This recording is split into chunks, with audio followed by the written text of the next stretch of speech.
സ്നേഹിതന് വേണ്ടി ജീവൻ ബലി കഴിക്കുന്നതിനേക്കാൾ വലിയ സ്നേഹമില്ല എന്ന് പറഞ്ഞുകൊണ്ട് ആ സ്നേഹം ഈശോ നമുക്ക് കാണിച്ചു തന്നു.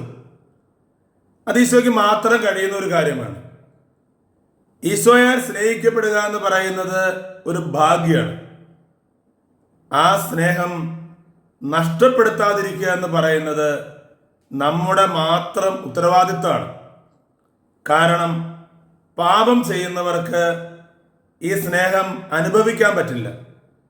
യെശയ്യാ പ്രവാചകന്റെ പുസ്തകം 59-ാം അധ്യായം 1-ാം തിരുവചനം പറയുകയാണ്, രക്ഷിക്കാൻ കഴിയാത്ത വിധം കർത്താവിൻ്റെ കരങ്ങൾ കുറുകിപ്പോയിട്ടില്ല, കേൾക്കാനാവാത്തത് അവിടുത്തെ കാതുകൾക്ക് മാന്യം സംഭവിച്ചിട്ടില്ല.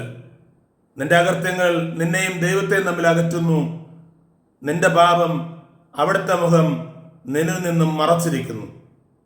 അതുകൊണ്ട് ഈശോയുടെ സ്നേഹം ഒരിക്കലും നഷ്ടപ്പെടുത്താതിരിക്കാൻ നമുക്ക് ശ്രദ്ധിക്കാം. ദൈവം നമ്മെല്ലാവരെയും സമൃദ്ധമായി അനുഗ്രഹിക്കട്ടെ. ആമേൻ.